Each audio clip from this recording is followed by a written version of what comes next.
कृष्ण कृष्ण कृष्ण हरे राम राम राम हरे हरे हरे कृष्ण कृष्ण कृष्ण हरे राम राम राम हरे हरे कृष्ण कृष्ण कृष्ण हरे राम राम राम हरे हरे कृष्ण कृष्ण कृष्ण हरे राम राम राम हरे हरे हरे कृष्ण कृष्ण कृष्ण कुंडली कवरदा हरी विठ्ठल श्री ज्ञानदेव तुकाराम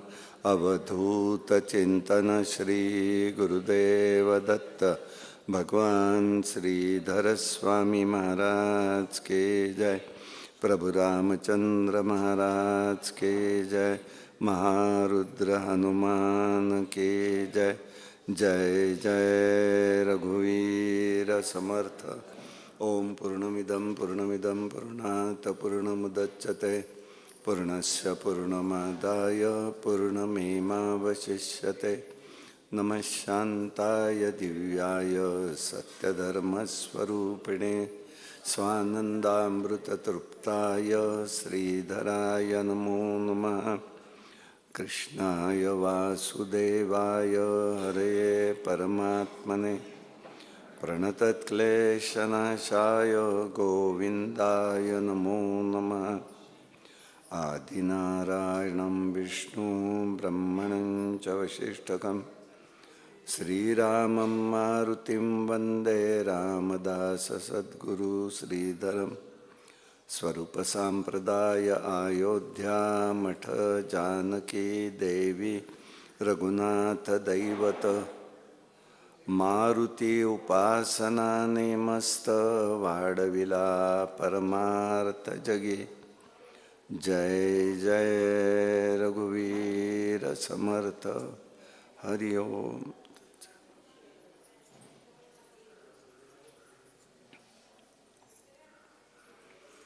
आजपासून समर्थ सद्गुरू रामदास स्वामी महाराजांच्या पुण्यतिथी महोत्सवाला सुरुवात होती।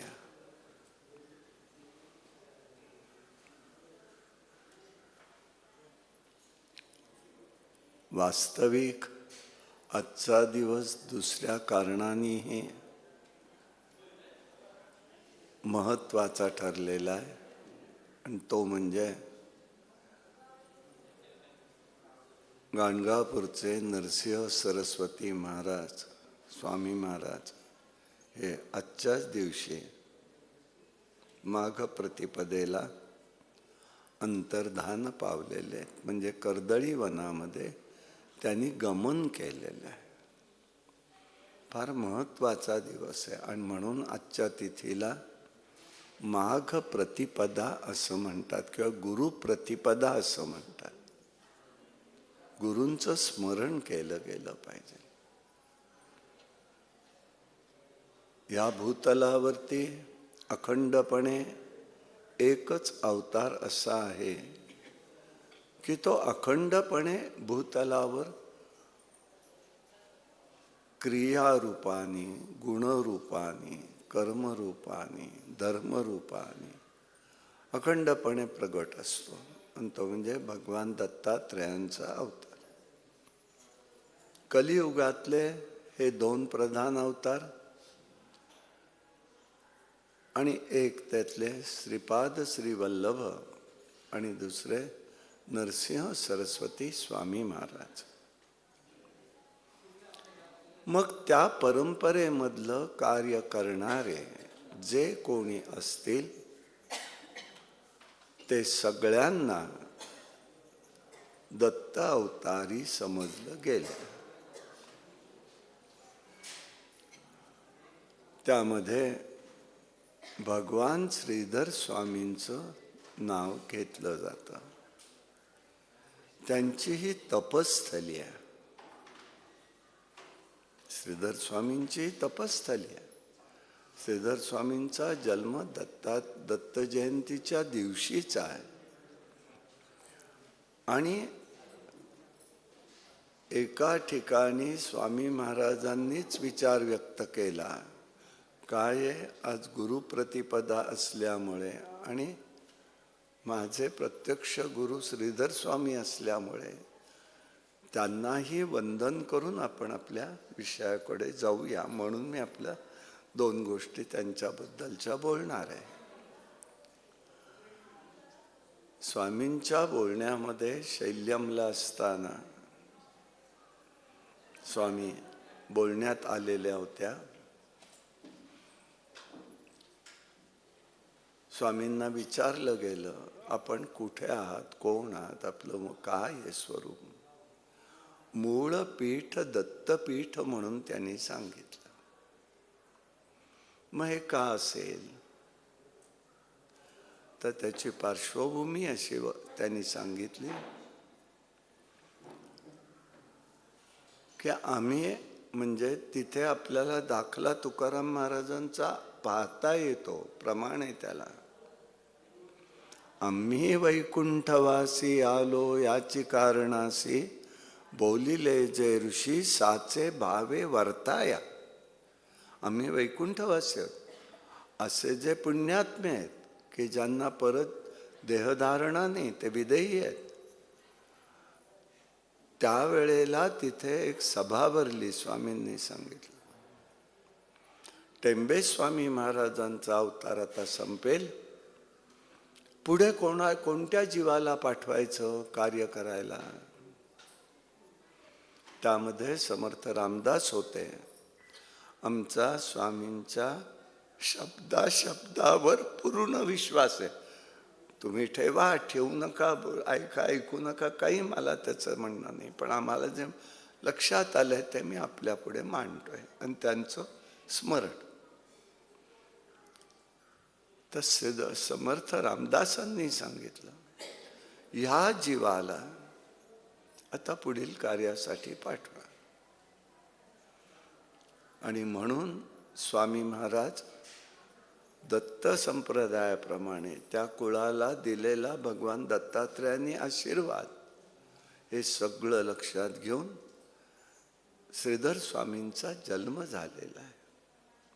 मग असं म्हणाले, इथे कशासाठी आले, ही अश्वलायन ऋषींची तपस्थली आहे.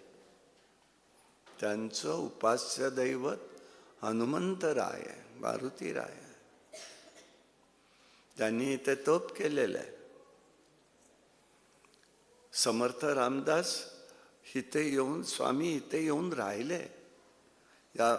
त्यामुळे ही पवित्र पुण्यभूमी आहे. आणि विशेष भाग हा माहिती न माहिती कल्पना नाही मला, पण त्यांचं तप मोडण्यासाठी इंद्राने पूर्व काळामध्ये अप्सराला पाठवलं, उर्वशीला.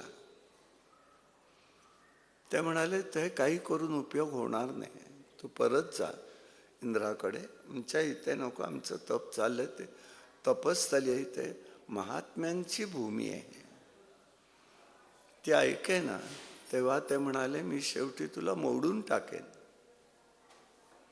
म्हणून तिला त्यांनी शेवटी मोडलं म्हणजे तिचं नदीत रूपांतर झालं. आणि त्या नदीचं नाव आहे उरमोडी. कारण उर्वशी ही जी नदी वाहते इथून, ती उर्वशीचं रूप आहे. आणि तेव्हापासून स्वर्गस्थ दरवाजा तिचा बंद आहे. हा मागचा इतिहास त्याचा स्वामी महाराजांच्या. पण स्वामी महाराजांकडे पाहताना सगळ्यांनी आपल्या प्रापंचिक भूमिकेमध्ये पाहिलं. आता तरी यापुढे त्यांचं तत्वज्ञान, त्यांचा विचार, त्यांचं मार्गदर्शन, त्यांचा आचार जमणं आता कठीणच आहे. कारण टेंबे स्वामी महाराजांनंतरचा विषय तसाच्या तसा आचार श्रीधर स्वामींचा होता. आणि हा पूर्व काळातल्या ऋषी मंडळींप्रमाणे आचार होता, सांगण्यासाठी नाही, दाखवण्यासाठी नाही. हे लक्षात घ्यायचंय. आज आम्हाला सगळ्या कायमच्या समस्या असतात. हे कसं होईल, हे काय होईल, हे कोण करेल, असं कोणी करतं का, असं आता कालबाह्य जरी असलं तरी से अनाचरणीय नाहीये. थोडा प्रयत्न करा, भगवंत सहाय्य करतो. भगवंताचं वैशिष्ट्य आहे ते. आणि म्हणून त्यांच्या या स्मृतीला, यांच्या कार्याला आपण अवगाहन करूया. समर्थ स्वामी रामदास स्वामींचं आजच्या या उत्सवातला पहिला दिवस नेमका तोच येतो. बरं, काय झालंय, माझं अजोळच सज्जनगड आहे.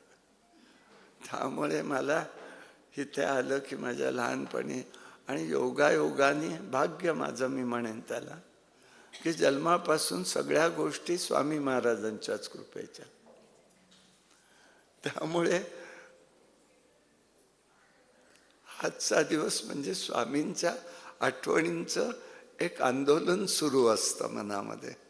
इथे काय घडलं, तिथे काय घडलं, इथे असं झालंय. लहान होतो एवढं मात्र नक्की आहे. 50 सालचा जन्म आहे, वसुबारसेचा. पण मग त्यामुळे आईला मला ते गाय वासरू म्हणायचं. आई एकटी दिसली, माझं वासरू कुठे, मी एकटा दिसलो, माझी गाय कुठे गेली रे. म्हणजे असा एक प्रेमाचा ऋणानुबंध. त्यामुळे त्या आठवणी दाटून येतात. तेव्हापासून खरं पोरकं वाटतं, एक माऊली स्वरूपातच होते आम्हाला. आणि मागे पुढे उभा राहे सांभाळीत, आलिया आगाध निरावाराया, ह्याची अनुभूती येते. पण आपणही सगळ्यांनी खरंच तादात्म्य व्हावे. नुसतं वरवर नको, दाखवण्यासाठी नको. आपण त्याच्याशी तादात्म्य झालं पाहिजे, तद्रूप झालं पाहिजे. आणि मग चिद्रूपाचा अनुभव आल्याशिवाय राहत नाही, एवढं लक्षात ठेवूया. आज स्वामींची एवढीच आठवण पुरे. आणि आता आपल्या विषयाकडे जायला लागू.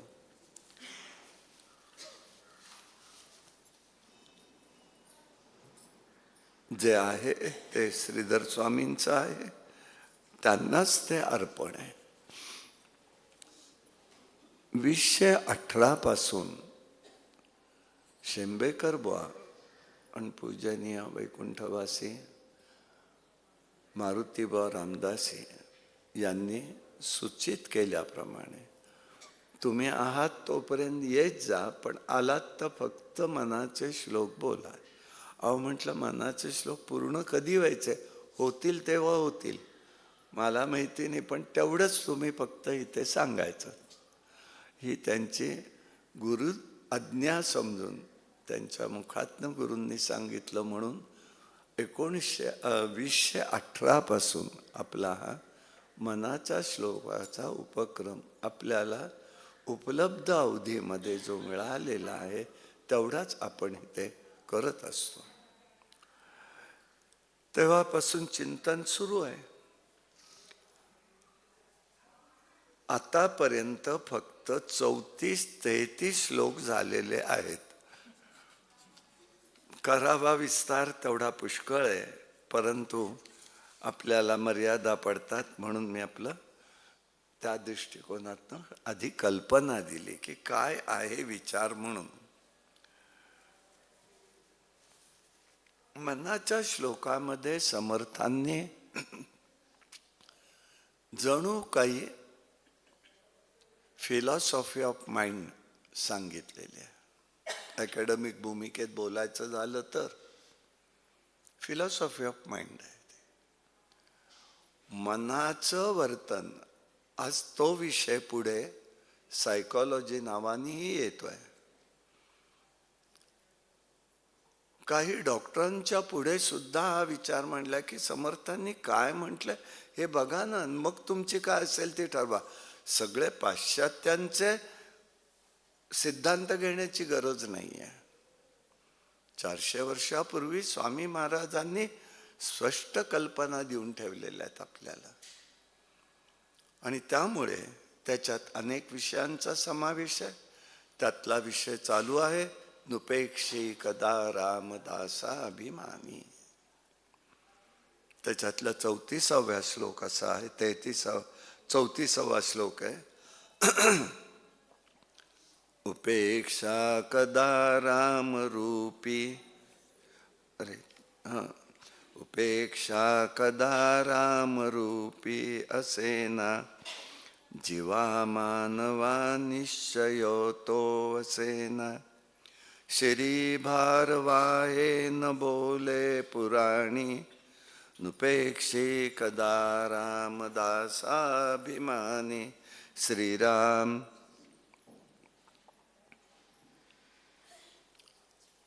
स्थूल अर्थ पहिल्यांदा बघू. मनुष्याची स्थिती समर्थ व्यक्त करतायत. मनुष्याची मानसिकता कशी आहे?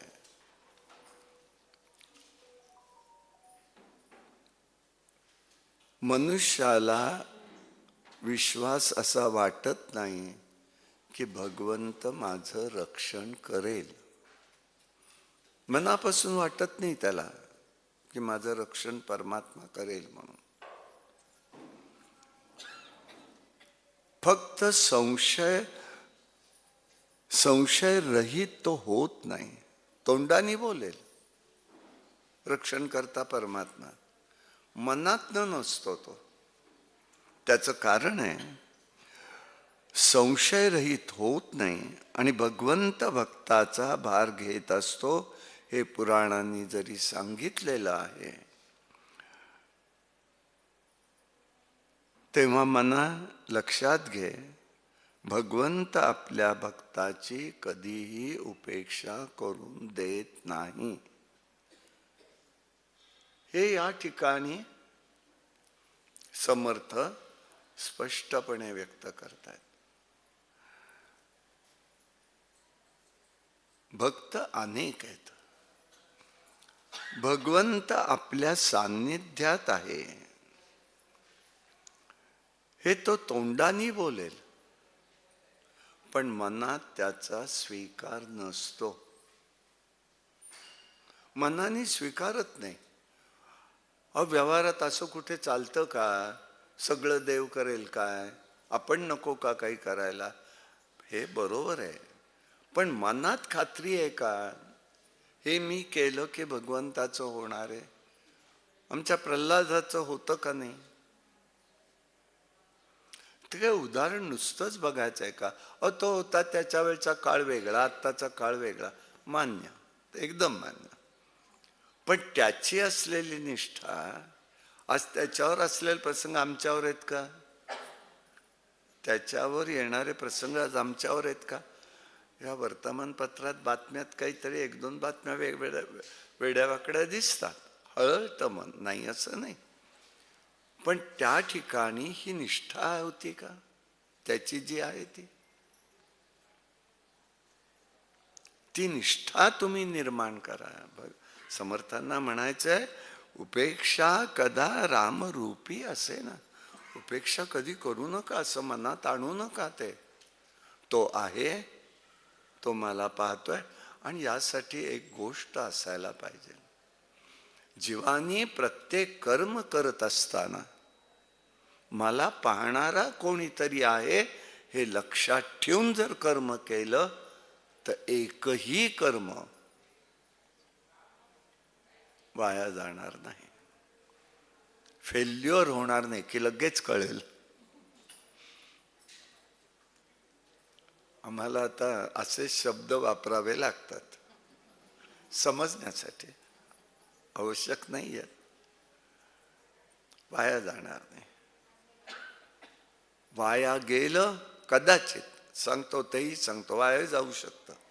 वाया गेलं तरी सुद्धा ते त्यावेळेला फलोन्मुक्ता मिळत नाही, पुढच्या पडत्या काळात मिळू शकते. उदाहरण देतो तुम्हाला. अलीकडे अनेकांचा आता दृष्टिकोन भगवत भक्तीकडे गेलाय. कोणी आजारी पडलं, कोणीतरी सांगतं मृत्युंजयाचा मंत्र करा की करतात, पण अनुभव येतो लगेच मनुष्य जातो.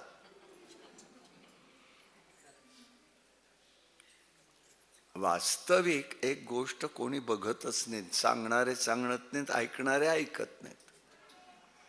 ओम त्र्यंबकम यजामहे सुगंधिम पुष्टिवर्धन हा जो मंत्र आहे तो सांगतो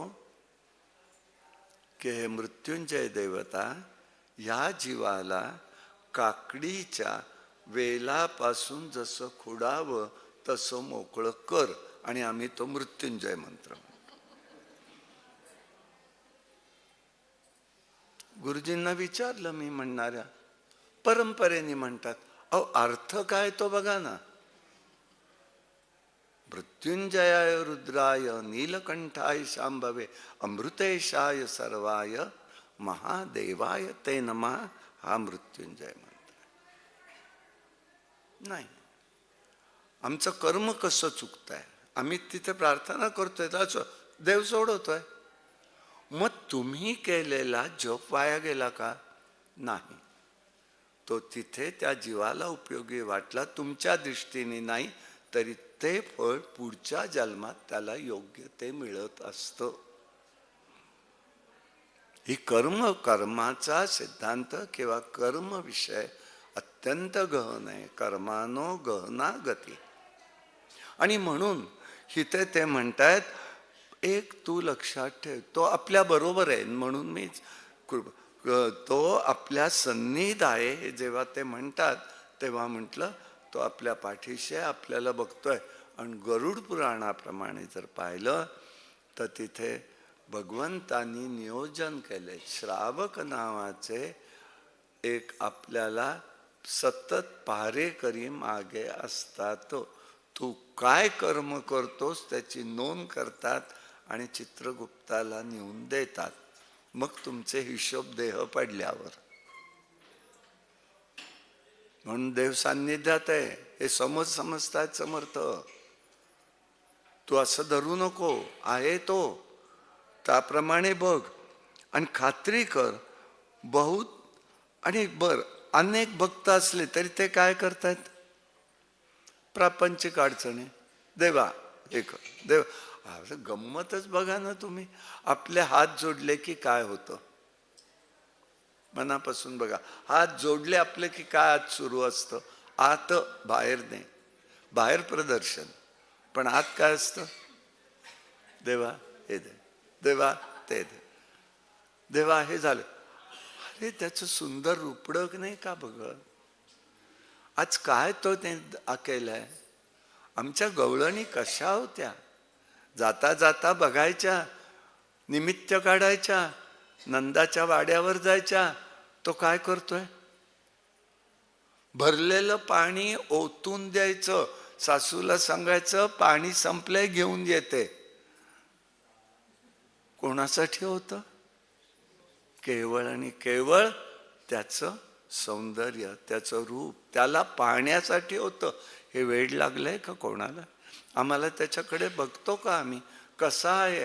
आज प्रभूंनी काय केलं, आज रामचंद्र कसे आहेत, समर्थ कसे माझे दिसत आहेत. मी काही त्यांच्याकडनं घेणार आहे का? मारुतीराया तू काही सांगणारेस का रे? वाटलं असं कधी पाहिलं? आणि म्हणून मारुतीला प्रार्थना आहे, मला तू भक्तीच्या वाटा दाखव. मारुतीराया मला भक्तीच्या वाटा दाखव. तुकाराम महाराज सांगतात, ही वाट शोधलीत का तिथे आपण? मला त्याच्यासारखं मिळावं वाटतं, पण त्यांचे भाव माझ्या अंतरंगात उतरले का? नाही. ते कधी यायचे? आणि ते येण्यासाठी हे साधन आहे. आता प्रश्न कसा येतो, तुम्ही आलायत सगळे, औराट पौरकाने आला असाल, एक दिवस आला, 2 दिवस, काही काही असू आलात, त्या क्षेत्रात आल्यात, त्या पुण्यभूमीत आलात.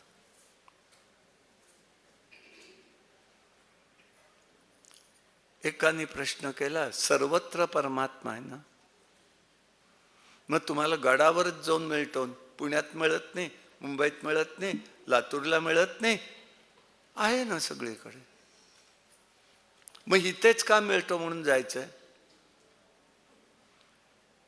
इथे संतांच्या रजकणात तो प्रकर्षाने प्रगट झालेला अनुभवता येतो.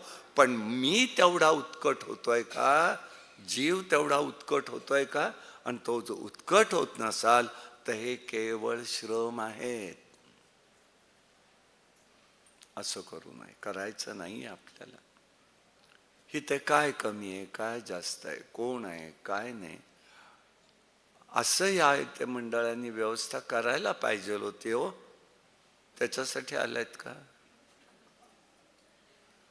आम्ही वारकऱ्यांच्या मध्ये म्हणतो अव्यवस्था किंवा गैरसोय ही सोय असते. आता हा चाललाय तो सगळा व्यापार आहे. आम्ही ज्या वार्या पहिल्या पाहिलेल्या आहेत त्या सांगतोय, गैरसोय ही सोय. आता सुखवस्तू पण आलाय सगळीकडे, त्यामुळे आम्हाला याच्याकडे बघायला सवड नाही हो. मनापासून शांतपणे बसा. श्रीधर कुठे किती शांत आहे, छान आहे. स्वामींच्या समोर बसावं. काही मला सांगणार आहेत का हो? बघा, अंतर्मनात तुम्हाला जागृती झाल्याशिवाय राहणार. स्वामींची तपस्थली आहे ती सुद्धा. एकांताचं व्रत तिथे त्यांनी एकांत काढलेले आहेत 2 वर्ष. मग ती तपस्थलीला आम्ही कसं पाहायला पाहिजे या दृष्टीने बघायचंय. कारण भगवंत पवित्र आहे, दिव्य आहे. साधनात अडचणी येतील, भगवंत दूर करतो, पण आपल्या अडी अडचणीला त्याला हाका मारू नये. मी म्हणतोय खरं, पण सगळ्यांचंच ते होतं की हाका मारली जाते, पण ती कमी कशी होईल मग, असा प्रश्न येईल.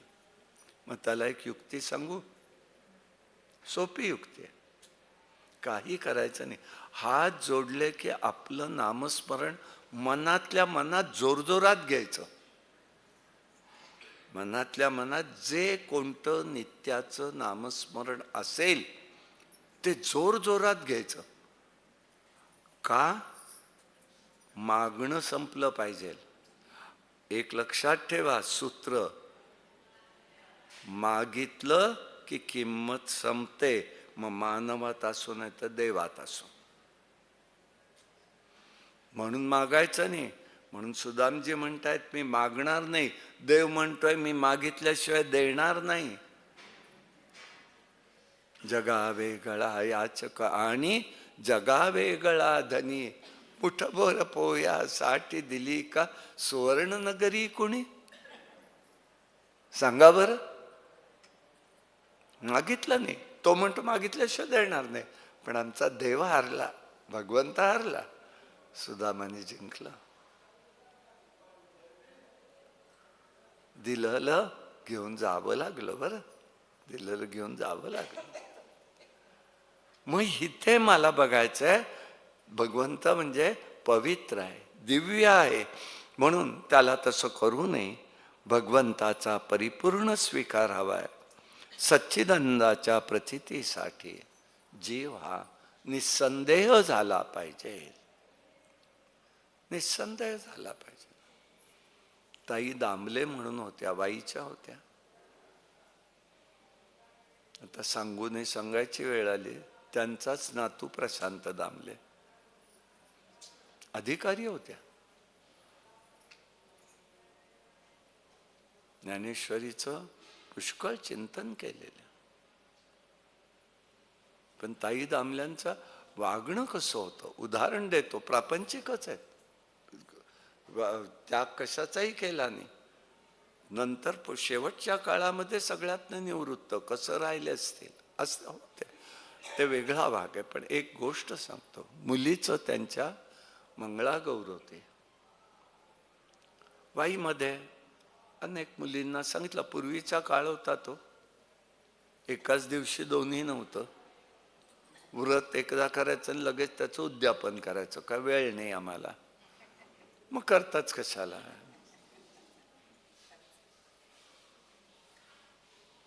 मंगळा गौर आहे ती, लक्षात घ्या, तिचं महत्व आहे प्रापंचिक जीवनामध्ये, त्याचा महत्व आहे. त्याने 4 चौघी मुलींना सांगितलं. मंगळागौरीचा दिवस उजाडला तरी मुलगी येऊ शकली नाही. वाईट नसेल का वाटलं? काही मुली म्हणाल्या, ताई काय करायचं, काकू काय करायचं, काही नाही म्हणाल. तुम्ही येत ना, माझ्या मुली आहेत, बसा सगळ्या, बसा तुम्ही करा. आपल्या मुलींप्रमाणे सगळ्या मुलींचं त्यांनी करून मंगळागौर केली. दुसऱ्या दिवशी सकाळी आलीच का बाई, चल अंघोळ कर, सोळं नेस, दहीभाताचं नैवेद्य कर, समर्पण कर आणि चल. विचारलं सुद्धा नाही का आलीस का नाही. असेल अडचण, माऊली बघेल, भगवंत बघेल. हा निर्धार होता, निर्धास्त पण होता. पुढे काय झाली असतील बोलणे नाही मला माहिती नाही, पण मला हा प्रसंग डोळ्यासमोर आहे. अशा अधिकारी व्यक्ती साधकातनं होतात. कधी होतात? निसंदेह होतात तेव्हा. आज त्यांना सगळ्यांनाच दुःखात लोटायला वेळ लागला असता का? नाही केलं, पण त्याने केलं नाही, हे महत्वाचं आहे. आणि म्हणून हे त्यांनी सांगितलेलं आहे, याचं स्मरण आणि आचरण आपण ठेवायला हवंय. भगवंत कृपाळू आहे, प्रेमळ आहे. पुराणात अनेक उल्लेख आले, समर्थ सांगतायत, यात एक वात्सल्य भाव आहे. तथापि जीवाच्या अज्ञानाने आपण भरवसा त्यावर ठेवत नाही. पण गीतेनेच दुसराही विषय सांगितला, संशय आत्मा विनश्यती. तेव्हा संशय ठेवू नका, एवढंच म्हणणं आहे. प्रयत्न करायचे नाही असं नाही, प्रयत्नाला आपण कमी, कारण समर्थांचा शब्द आहे, यत्न तो देव जाणावा. यशापयशाची इच्छा करू नको. गीता सांगते ते कर्मण्येवाधिकार असते महाफलेषु कदाचन. तुला कर्म करायचा अधिकार आहे, फळ मागण्याचा नाही. कारण फळ मिळणं हे फार अनेक परंपरेवर गोष्टीवर अवलंबून आहे. असं आहे, मनुष्य जेवढी प्रपंचाची काळजी करतो तितके परमार्थातल्या साधनेची काळजी करत नाही. ती काळजी करायला पाहिजे, साधनेची काळजी करायला पाहिजे. आणि म्हणून या माध्यमातनं समर्थ आश्वासन देतात, हे पहा, प्रभू रामचंद्र भक्ताची कधीही उपेक्षा करत नाही. पण उपेक्षा करत नाही ती माझ्या मनाप्रमाणे नाही. भगवंत मला कुठपर्यंत हवाय? जोपर्यंत तो माझ्या मनाचं होतंय तोपर्यंत. एकदा मनासारखं होऊ देत. काय केलं या देवाने आमचं? येतात ना शब्द का? आपल्याला आपल्या कर्माचीच फळं असतात हे जेव्हा कळतं, तेव्हा येणारं संकट हे कर्माचं आहे, त्यात भगवंत तारू शकतो. म्हणून समर्थ म्हणतात, बाबा राम तुमची उपेक्षा करून देणार नाही, पण तुम्ही त्याच्या नजरेत आहात का? हा महत्वाचा भाग आहे. आणि त्यासाठी हा विचार त्यांनी आपल्याला सांगितला. आता पुढे त्यांनी एक विचार केलेला आहे. असे जो जया अंतरी भाव जैसा, वसे होतया अंतरी देव तैसा. अनन्यास रक्षितसे चाप पाणी, नुपेक्षे कदा रामदासाभिमानी. श्रीराम समर्थ इथे सांगतायत, हे मनाला सांगतायत, मनुष्याच्या ठिकाणी ज्याप्रमाणे भगवत भाव दृढ असतो त्याप्रमाणे त्याला भगवंताची अनुभूती येते. भगवंताची अनुभूती कधी येते?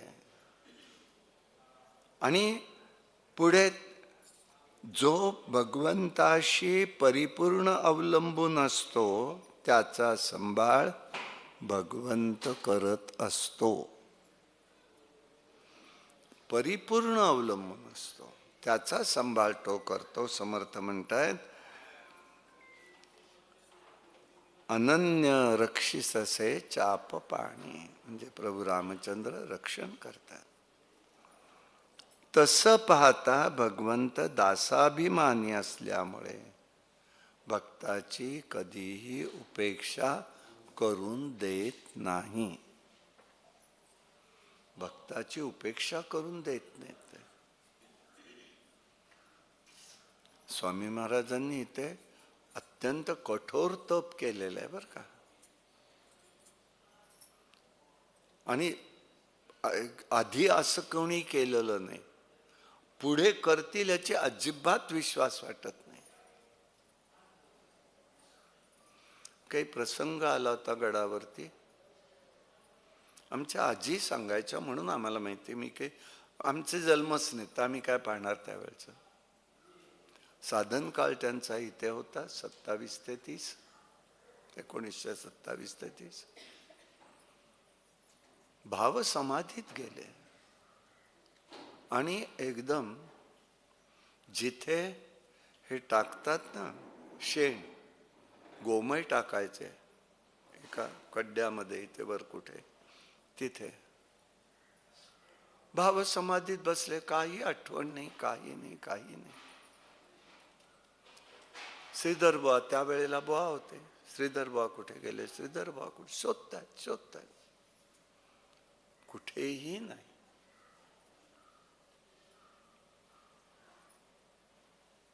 पुढे कळालं एकांना, श्रीधर इथे या गारेमध्ये अडकलाय, वर्ण शेण पडलंय. रक्षण करता कोण होता? आजी म्हणाल्या, माझे आजोबा होते तेव्हा. आणि आजोबांनी म्हणून सांगितलं, आम्ही घेतो तर ओम ह्याचा ओंकाराचा नाद ऐकायला आला आम्हाला त्यातनं. म्हणूनच ओळखलं काहीतरी इथे दिसतंय. म्हणून हळूहळू ते सगळं बाजूला काढलं तर स्वामी महाराज दिसले. मग या इथल्या तळ्यावर आणून त्यांना स्नान घातलं सगळ्यांनी. काय असेल अवस्था? कोण सांभाळणार होता? भावरूप किती दृढ होतं हे त्या ठिकाणी सांगतोय. आणि त्यामुळे ते म्हणतायत अशा भक्ताची भगवंत कधीही उपेक्षा करून देत नाहीत त्यांची. या श्लोकातून समर्थांनी भगवंताच्या अनन्यश्चिंतयन्तो माम ये जना पर्युपासते या श्लोकाची आठवण करून दिलेली आहे. सगळं एक आहे. समाज जसा समोर आलेला आहे तशी ती स्तोत्र भगवंतांनी त्यांच्या मुखातनं पुन्हा ती प्रस्थापित केली आहेत हे दिसून येतं. तोच विचार इथे दिला त्यांनी. काय दिलाय? की जो त्याच्या मनात भाव आहे, अनन्य भाव, अनश्चिंतयन्तो मा. अनन्य म्हणजे काय हे लक्षात घेतलं गेलं पाहिजे. आणि म्हणून हा विचार भाव तोच या श्लोकात आहे आणि त्या ठिकाणी त्यांचं म्हणणं आहे. म्हणून संत एका ठिकाणी सांगतात, जयामनी जैसा भाव तया तैसा अनुभव. तुम्ही दाखवाल जगाला मी आहे भगवत भक्त, पण तुझ्या इथे जो अंतरीचा भाव तो ओळखणारा आत आहे ना, तो तसाच त्याला प्रत्यंतर देतो. आता घडलेल्या घटनेवर बोलणं वाईट आहे, कारण व्यवहाराच्या भूमिकेवरती बरोबर आहे. तर हळहळणं वाटणं मध्ये आपली बारामतीची घडलेली घटना हळहळणारी आहे, बरोबर आहे. मागे वळून पाहिलं तर काय झाले? निदान किमान 50 वर्षात.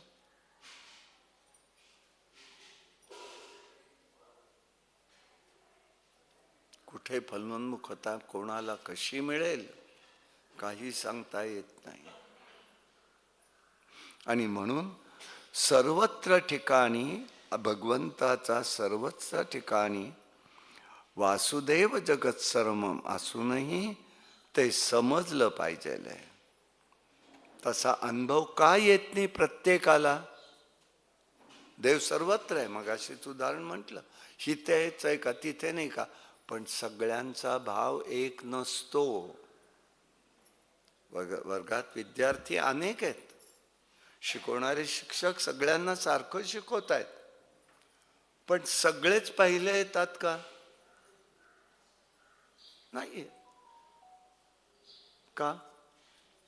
जो समजून घेणारा आहे तो सगळे सारखे नाहीत ना, ते त्यांच्या पातळीप्रमाणे घेतात, त्यांना तसा अनुभव येतो. एखाद्याला एखादे शिक्षक मारकुटे वाटतात, एखाद्याला ते शिक्षक कृपाळू वाटतात. काय छान समजून देतात हे सर मला. आलं? अरे आपलातला दोष, माझे मज कळो येते अवगुण, हे जोपर्यंत होत नाही, नाथ महाराज म्हणतात, तोपर्यंत तुमची प्रगती नाही, जीवाची प्रगती नाही तोपर्यंत. आणि म्हणून सर्वांना तो अनुभव येत नाही, कारण सर्वगत परमात्मा असला तरी सर्व जीवाचा भाव सारखा नसतो. हे सगळं परमात्म्याचं प्रगटीकरण कशावर अवलंबून आहे? त्याच्या भावावर अवलंबून आहे. म्हणून माऊली ज्ञानेश्वर महाराज सांगतात, भावबळे आकळे येरवी नाकळे, करतळी आवळे तैसा हरी. भावबळे आकळे, भावाशिवाय नाही समजणार कोणाला, भावाशिवाय नाही समजणार. आणि म्हणून आपल्याला जर बघायचं झालं तर हे आहे, म्हणजे कसं आहे, भगवंताचं प्रगटीकरण हे मनुष्याच्या साधकाच्या अनन्यतेवर अवलंबून आहे. ईश्वराच्या प्रेरणेनुसार भगवंताचं जीवन चाललं पाहिजे, त्याच्या प्रेरणेने चाललं पाहिजे. मी माझ्या याने नाही जाऊन उपयोग. आणि म्हणून भक्ताला जणू भगवंत कवच एक देत आहेत. कोणतं कवच दिलंय ते गीतेत त्यांनी स्पष्ट केलंय, ये यथा माम प्रपद्यन्ते तां तथैव भजाम्यहम. जो जशी माझी भक्ती करतो, भजन करतो, त्याप्रमाणे मी त्याला अनुभूती देतो. आता इतकं स्पष्ट सांगितल्यानंतर माझ्यात शुद्धपणा यायला नको का? हे बघा, सूत्र आहे, व्यावहारिक आहे. एक शुद्ध एक अशुद्ध असून चालत नाही. शुद्धाला शुद्ध मिळालं तरच ते सगळं शुद्ध होतं. अशुद्धीला शुद्धी मिळाली तर लगेच ती होणार नाही. म्हणून शुद्ध कसं होणार याचा अनुभव, याचा विचार साधकांनी करायचा. आणि म्हणून समर्थ सांगतायत की अरे बाबा, हे लक्षात ठेव तू. आणि यासाठी व्यवहारात जसं एक उदाहरण आहे, वीज सक्षम असेल, इलेक्ट्रिसिटी आहे, सक्षम आहे, पण वायरमध्ये दोष असेल तर ती काय करणार आहे? आम्ही वायर आहोत, ते पचवण्याची ताकद नाही ना. ते कधी यायचे? आणि त्याचं जी येण्यासाठी जे करायला पाहिजे त्याचं नाव साधना. आणि समर्थ सांगतात तेच. आता भावात सांगतायत, ते भावरूपाने सांगतायत. आता परत प्रश्न, भाव म्हणजे काय? आम्ही ना शंकासूर असतो, भस्मासूर नाही म्हणत, शंकासूर. भाव याचा अर्थ उर्मी. उर्मी म्हणजे काय? अंतर्मनामध्ये मन, बुद्धी, चित्त,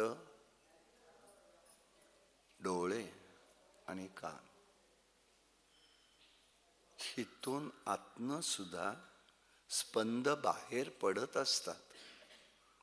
एक तुम्हाला अनुभव घ्यायचा आहे तर बघा, इथनं गेल्यानंतर तुम्ही रूमवर बसा, श्रीधर कुटीत बसा, इथे बसा, एखादं दृश्य तुम्हाला आठवायचं आहे तर ते सुस्पष्ट कधी दिसतं? डोळे उघडून का डोळे बंद करून? डोळे बंद करून. डोळे बंद करून म्हणजे अंतर मन तले डोळे उघडे तरच ते दिसतात. मग त्या परमात्म्याला जाणायचं तर अंतर्मन नको का उघडं ठेवायला? म्हणून भगवंत म्हणतात गीतेत 3ऱ्या अध्यायात, इंद्रिय मिथ्याचार, इंद्रिय संयमन मिथ्याचार. का म्हटलं? तुम्ही फक्त बाहेरची इंद्रियांवर संयम कराल, काही बिघडत नाही, चांगली गोष्ट आहे.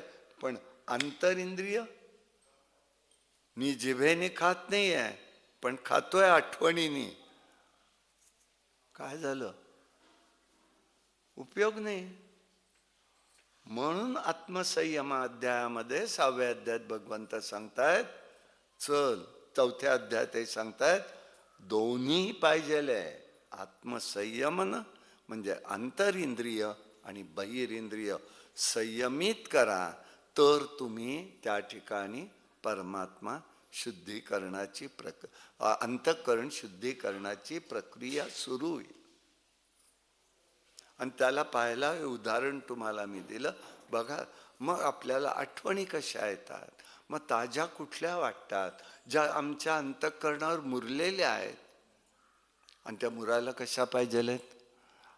अगदी चव देऊ का तोंडावरती, ओठावरती? जिलबी पाकात कशी बुडली पाहिजे, अंतर्बाह्य पाक झाला तर ती जिलबी कशी लागते?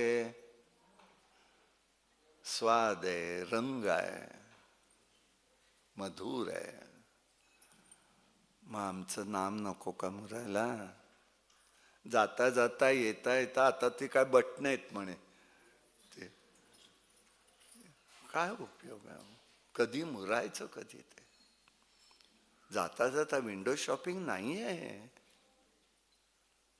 थोडा वेळ दिला पाहिजे, शांत राहायला पाहिजे. माळेवर जप करायचा नाही, आता उलट सांगतो. नुसत्याच माळा दिसतात आणि त्या ओढतायत, पलटय नाम ते वर वर वर वर वर वर. मूर्तय कुठे आत? करमालेची सवय ठेवा. कुठेही असा, कोणाला दिसण्याचं कारण नाही, कोणी बोलणार, अदृश्य शक्ती त्यालाही प्रतिकार करत असते तुमच्या साधनेला. म्हणून दर्शन करू नका, प्रदर्शन करायचं नाहीये आपल्याला. करमाला ठेवावी. करमाला माहितीये काय? अरे काय रे बाबा, इतके वर्ष करताय ना साधना, हा हात आपला, ही पेर आहेत, 12 पेर आहेत ही सगळ्याची. हिथून सुरुवात करायची. 1 2 3 4 5 6 7 8 9 10. नाम घ्या त्याच्यावर बसल्या बसल्या, काही करायचं नाही, कोणाला सांगायचं नाही, आणि मोज करायचा आहे. मोजून जेवता का? सकाळ झाली की दुपार, दुपार झाली जेवण, जेवण झालं की दुपार, संध्याकाळ की परत रात्र. मग साधनेला तेवढं मोजमाप का? म्हणून पतंजली योगसूत्र म्हणतं की तुमच्या श्वासागणितच नाम झालं पाहिजे. श्वास किती आहे? 21,600. तेवढा आता तेवढा करतो न करते, बाकी मी मोकळी विचार करायला नाही. श्वासोश्वासही प्रबंध व्हावे, माऊली 18व्या अध्यायात सांगतायत. आमच्या श्वासागणित भगवंताचं नाव आमच्या मुखामधनं, आमच्या ह्याच्यातनं मुरलं गेलं पाहिजे प्रत्येक क्षण. होईल का? होतो की नाही तो अनुभव बघा. पुढल्या वर्षी असलो फक्त मला सांगा. त्याप्रमाणे ते आहे. आणि म्हणून विजेची क्षमता कशी आहे, जसा भाव असेल तसा अनुभूती लवकर येते, हा विचार त्यांनी आपल्याला या ठिकाणी दिलेला आहे. पुढे समर्थ सांगतायत, सदा सर्वदा देव सान्निध्य आहे, कृपाळूपणे अल्पधारिष्ट पाहे, सुखानंद आनंद कैवल्य दानी, नुपेक्षी कदा रामदासा अभिमानी. श्रीराम हे त्याचं जे आहे त्याचं आता त्यांनी अधिक स्पष्ट केलं. अरे मना घाबरू नकोस रे, भगवंत ईश्वर सदैव आपल्या जवळच असतो. सदा सर्वदा देव सान्निध्य आहे, देव सान्निध्यात आहे. अरे घाबरतोयस काय? तस तो कृपाळू आहे, कृपाळूपणे अल्पधारिष्ट पाहे. तो करतो काय? आपल्या धैर्याची कसोटी पाहत असतो. किती टिकताय, किती बघताय. आणि भगवंत कधीपर्यंत देतो माहितीये ना, माहितीये का? तुम्ही तुटेपर्यंत. तुटेल वाटलं की तो थांबवतो. म्हणून तो म्हणतायत समर्थ, तो कृपाळूपणे अल्पधारिष्ट पाहे. अरे पण दुसरेही आहे. असं तर करायला लागलं की समर्थ म्हणतायत, भगवंत सुखानंद आनंद कैवल्य दानी. तो सुखानंद देतो, कैवल्य म्हणजे मोक्ष देतो, आणि दान देणारा तोच आहे. असा हा दासा अभिमानी परमात्मा आहे, दासाची उपेक्षा करून देत नाही. भक्ताची फजिती होऊन देत नाही तो कधी कोणाचे. आणि म्हणून त्यांनी सांगितलं, याचं कारण आहे सगळं सांगायचं. माणसाचं जीवन अत्यंत गुंतागुंतीचं आहे. एकाला एक चांगलं असेल तर तेच दुसऱ्याला दुसरं वाईट असतं. काय करावं याला? गुंतागुंतीचं असतं. प्रपंचात सदैव सुखदुःखाच्या लाटा ह्या सतत आदळत असतात. तुम्ही मानू नका, स्वीकारू नका, पण त्यांचं हिंदोळे चालू असतात. यासाठी धीरानी तोंड देण्यासाठी समर्थ सुचवत आहेत की बाबा रे, मना तू दृढ हो, घट्ट हो जरा. कुठल्या विश्वासाने? भगवंत माझ्या सान्निध्यात आहे, तो पाहतोय सगळं. आणि एक लक्षात ठेवण्यासारखी गोष्ट, मला कोणीतरी पाहणार आहे म्हटलं की माझ्या हातनं कधीही कोणतीही वाईट गोष्ट होऊ शकतच नाही.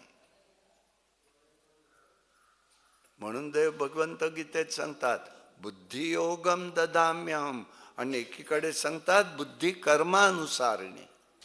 कर्म तुम्हाला करायला प्राप्त पडतं, प्रारब्ध कर्म येते, ते भोगायला लावतं. म्हणून काही वेळेला प्रसंगात जीवनात येतं, माझ्या मनात नव्हतं पण कसं केलं गेलं कोणाच ठाऊक, आता भोगायची वेळ आली.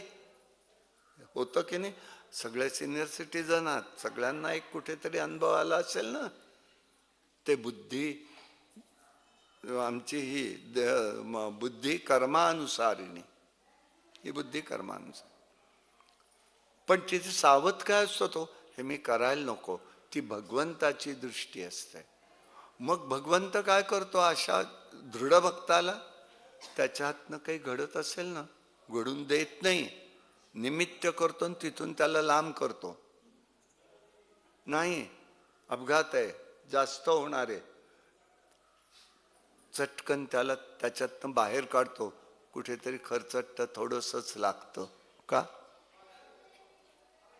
सुपनेकर होते ना आपले सातारमधले, एक वर्ष आपली सदनमध्ये प्रवचन, मी आणि ते सातारा ह्याला पुण्याला निघालो होतो, बरोबर होते. हां, तर ते मला म्हणाले चल आता गाडीत जागा नाही, चला म्हणाले बुवा आपण उभं राहून. म्हटलं मी नाही उभं राहत नाही, आता येताना आलोय, आता नाही मी येत, त्यांना माहिती आहेत म्हणून सांगतोय. आणि ते बसले गेले. मी पुढची मिरजेची गाडी आलो, त्या गाडीने मी गेलो. आणि पुढे गलका की आपल्या तीच गाडी खाली घाटात. काय करणार? ऐकलं असतं एकाचं नशीब सगळ्या झोपाळ्यावर असतो. आपण 4 जण झोपाळ्यावर होत, 1 जण झोका घेतो. पण एकाच्या मनात आलं थांबायचं आणि त्यांनी मध्येच पाय दाबले की 4 तुमच्या मनात असो नसो, त्याच्या गतीमुळे तुमची अधोगती. हे कोणाच्यामुळे होईल काही सांगता येत नाही. याही दृष्टीतनं परवाची घटना पाहता येते. एकाच असेल जबरदस्त कोणाचं तरी, पण सगळ्यांना कारणीभूत ठरलं. आणि म्हणून ते म्हणतायत की बाबा रे, तू लक्षात ठेव, हे त्याच्याने आत्मबल वाढवायला पाहिजे, धारिष्ट तुझ्याजवळ असायला पाहिजे. साधक जीवनामध्ये साधना करता करता कामक्रोधादी उपाधी आहेत, अहंता आहे, ममता आहे, ह्याचा पगडा खूप असतो. साधनेत यश येत नाही म्हटलं की साधक हा खचून जातो. म्हणून त्याला समर्थ धीरांनी सांगतायत, ए बाबा, तो आहे त्याच्या निष्ठा ठेवतो, अल्पधारिष्ट पाहिजे. तुझ्या धैर्याची सुद्धा कसोटी असते. पण मनाचा एक गुणधर्म आहे, दृश्यावर आसक्त होणं. दृश्यावरच आसक्त व्हायचं. त्यांनी काही धीर सुटून जातो आणि मग मात्र तो त्या ठिकाणी त्याचं सगळं आयुष्य संपल्याची भावना होते. समर्थ त्यासाठी सांगतायत, काळजी करू नकोस रे, कृपाळूपणे अल्पधारिष्ट पाय. तो पाहतोय. बरं, हे तरी का? तर परमात्मा सुख देणारा आहे. त्याचं रूप समर्थ म्हणतात सुखानंद आनंद कैवल्य दाने. आता हे एकच शब्द 4 वेळा का? तसं नाही आहे. सुखानंदाचा अर्थ आहे शाश्वत सुख. आनंदामध्ये सच्चिदानंद, तो तिथं घेतलाय. आणि शेवटी दिलाय कैवल्य दानी, मोक्ष देणारा तोच आहे. मोक्ष देणारा तो आहे.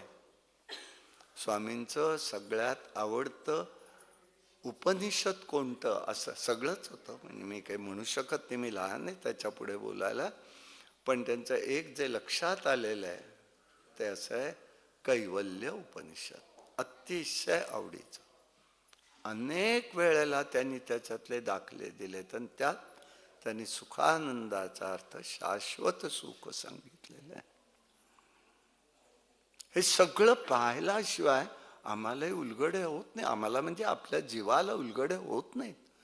एकतर्फी एका दृष्टीतनं पाहायचं नसतं. आणि म्हणून त्यांनी सांगितलं, तो रक्षण करताय आणि तो त्याप्रमाणे देतो. मना हा भगवंत कसा आहे, तर देणारा फक्त तो आहे कैवल्याचं दान. कैवल्य फक्त रामप्रभू देऊ शकतात. आनंद देतात, हा दृढ विश्वास तू ठेव, तू श्रद्धा ठेव रे, हे त्या ठिकाणी सांगणं आहे. त्याचा तो कसा आहे, तर दासाभिमानी आहे. तो भक्ताची कधीही उपेक्षा करून देत नाही. पण त्याचा मी भक्त, त्याचा मी दास होण्याची पात्रता नको का हो? मी त्याचा भक्त. एक लक्षात ठेवा, भगवंताचे एक नातं कसं असतं ते सांगतो मी. आपण व्यवहारातलं नातं पहिलं बघू. आपण कोणाकडे एकमेकाकडे जातात येतात लोक, पण एखाद्याने जर प्रतिसाद दिला नाही, तुम्ही भेटल्याचा आनंद व्यक्त केला नाही, परत जाल का? परत जावंसं वाटेल का? साधी साधी गोष्ट आहे की नाही, अगदी साधा सरळ व्यवहार आहे. तेच भगवंताचं आहे. त्यांनी प्रतिसाद दिला नाही तर आपल्याला परत जावंसं वाटेल का? पण आपलं मन मागण्यात गुंतलेलं. साध्यातली साधी गोष्ट, बुद्धी दे रे रघुनाथा, हे बघा ते सुद्धा मागू नका. आता आपण सिनियर सिटीजन आहोत, ते लहान मुलांना बरं आहे. पण निदान आता जैशी स्थिती आहे तैसा परी मी राहे, कौतुक ते पाहे संचिताचे. भगवंता तसं राहण्याची मला धारिष्ट दे रे. ते सुद्धा म्हणायचं नाही, मनानी खुणगाठ पक्की करायची आहे. जैशी स्थिती आहे तैसा परी मी राहे, कौतुक ते पाहे संचिताचे. बघा काय आनंद आहे. अरे माझ्या कर्माची फळ आहेत, असू दे, चल संपव आता. ते धारिष्ट दे, तुझ्यातनच संपू दे. तुला जे करायचंय ते दे. तू ठेवशील तसा राहील. मग आपण कसं बनावं? बिनबुडाच्या भावलीसारखं उचललं कुठेही फेकावं, बसतं राहता आलं पाहिजे साधकाला. उचल फेक कसे, पण साधक बसता पाहिजे. तो दासाभिमानी, समजलं? तो दासाभिमानी आहे. आणि म्हणून भक्त परमात्मा सगुण आणि निर्गुण भक्ताच्या भावाप्रमाणे बनत असतो. म्हणून एखादं काम आपलं न होणार एखाद्यामुळे होतं, पण मनुष्य काय म्हणतो, काय रे देवासारखा भेटला, माझं काम झालं. पण देव का वाटत नाही?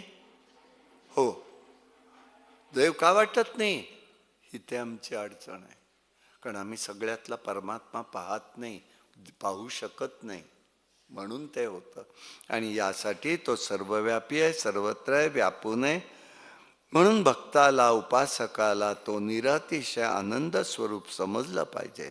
मूलतः तो कसा आहे तर सुखानंद आहे, शाश्वत सुख देणार आहे. त्या भक्ताला आनंद देत असतो, पण भक्त त्याला येणाऱ्या संकटाला भगवंत देतो म्हणतो. वास्तविक भगवंत त्याची परीक्षा पाहत असतो. यासाठी काय आहे? धैर्य, धृती, निष्ठा, तितिक्षा हे पारमार्थिक गुण आले पाहिजेल तर धैर्य टिकतं. आणि अनुकूल प्रतिकूल परिस्थितीत नितांत याची गरज आहे. म्हणून प्रत्येक आपत्तीमधला क्षण नवा एक वस्तुपाठ असतो, हे लक्षात ठेवायचे. मनाची प्रसन्नता, विवेकशक्ती वर्धुष्ण करायचे, तेव्हा आनंद होतो, मनशांती राहते आणि दृढ श्रद्धेचं फळ मिळू शकतं. म्हणून समर्थ म्हणतायत की या ठिकाणी सुखानंद आनंद कैवल्यदानी. आणि त्याच्या दृष्टीने आपण आपली वाटचाल करायची आहे, बघायचं आहे. आता बाकीचा विषय उद्या. पालखी आली आहे तिकडे. कायेन वाचा मनसेंद्रिये वा बुद्ध्यात्मना वा प्रकृती स्वभा करोमि यद्यं सकलं परस्मै नारायणाय समर्पया. हरि ओम तत्सत. विठ्ठल विठ्ठल विठ्ठल विठ्ठल विठ्ठल. कुंडली कवरदा हरि विठ्ठल. श्री ज्ञानदेव अवधूत चिंतन. श्री गुरुदेव दत्त प्रभु रामचंद्र महाराज के जय. समर्थ सद्गुरु रामदास स्वामी महाराज के जय. भगवान श्रीधर स्वामी महाराज के जय. जय जय रघुवीर समर्थ.